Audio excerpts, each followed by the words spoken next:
There was a time you needed mates at the mint to buy used Mazda MX-5, but not now. Boatloads are being shipped in from the land of the rising sun.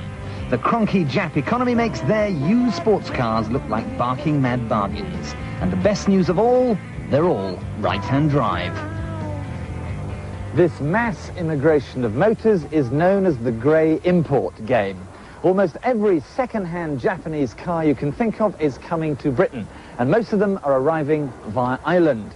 Spitting distance from the Dublin docks, this yard holds everything from Nissan Micras and Toyota Starlets to Mitsubishi FTOs and Subaru WRXs. They're all Jap spec, so they've got lots of ritzy bits like air conditioning, and they might as well be Jap money. They look that cheap. Like this 92 Toyota Celsior, or the Jap equivalent of the Lexus LS400. It's showing 50,000 miles and is 12 grand. That's 6 grand less than bottom book. How about a Nissan 300 ZX? 90G, 67,000 miles recorded, 7,500 quid, or 2 grand less than book. Plus more Mazda MX-5s than you could shake a torque wrench at. This is a 93, done 30,000 miles, 6,750 of your pounds, and that includes all taxes and VAT. This year, 50,000 grey Japanese imports will find British buyers. Wide-eyed punters are flocking to auctions like this one in Dublin. All you do is stick your hand up, pay the money, which again includes VAT and all taxes, slap on some temporary Irish registration plates, drive it home, register it in the UK, and banzai. Now, you know Uncle Quent never pays retail for anything, and he loves a bit of a bargain, but I'm duty-bound to tell you that I don't reckon this particular deal is the blinder that you think. Firstly, none of the mileages on any of these cars is guaranteed. How do you check them out? Speak to the previous owner. How's your Japanese? If you do find a service history, you'll be lucky, and you won't be able to read it because it's in funny writing. Secondly, the Japanese crash cars like everybody else. So the only person who's going to tell us if this has been on its roof in Nagasaki is Mr. Ying Zhang Won, and he's a bit far away. But then I suppose none of this matters one jot, as long as the cars are cheap enough. But are they? Let's find out. 10 grand for this 90G Toyota Celsior might seem cheap, but it's Japanese spec, which means it's a completely different car from a UK model. We're talking different engine management, suspension, brakes, gear ratios, lights, tyres, even glass. And those seats are velour, not leather. No amount of money would ever make it UK spec, and you'll never know if it's been crashed or clocked. Still sound like a bargain? Then there's this Mazda MX-5, 92, 50,000 miles, 6 grand.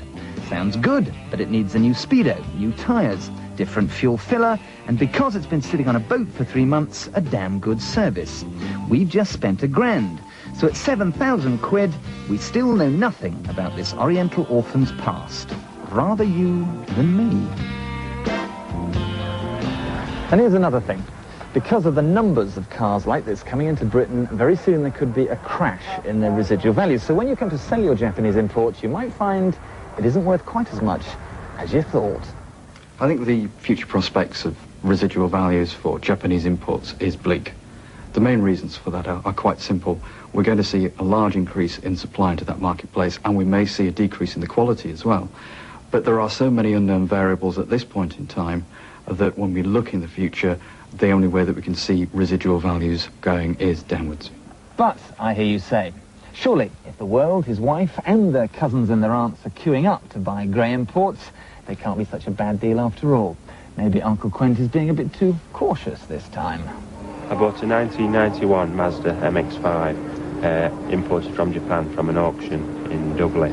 I paid £5,000 for the car, expecting it to be quite a saving. I've also got a non-imported Mazda MX-5 in the UK, which is a UK car, and my plan was to sell this car and use the Japanese one and keep a bit of cash in my pocket. A month later, the prices have plummeted, and both cars are virtually like the same price, and I'd be struggling to sell either. It's a Subaru WRX. The UK equivalent is the Impreza. I've had some bad experiences with it in respect of it was broken into, and it took me 6 weeks to get a window into the country direct from Japan. And servicing is a bit of a nightmare as well, whereby you can't actually get these things serviced by your Subaru agencies, as they're not allowed to touch them. I had an accident with one of the alloy wheels, and when I contacted the Mazda dealer to get a replacement, I was told I'd have to wait 6 to 8 weeks. Consequently, I had to buy 4 new wheels for it, which was a bit of a shock. Overall, the Japanese imports do look a very good bargain at the very beginning. You can see adverts saying 1,500, 2,000, even more than that, and people get very excited about it. But there are problems going to be down the line, and one of them is reselling your vehicle, and all of those savings could be wiped out at the point of resale. Now, I apologise if all this sounds too cautious, too sensible by half, but I don't reckon the savings are that significant, plus there's a lot of hassle and a lot of risk. If you want to buy something that's not available here in the UK, like a Subaru WRX or a Mitsubishi FTO, then by all means do it.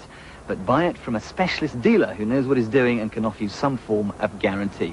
You see, used cars are all about money. And unless you're saving shed loads on this lot, it just ain't worth doing. Sorry.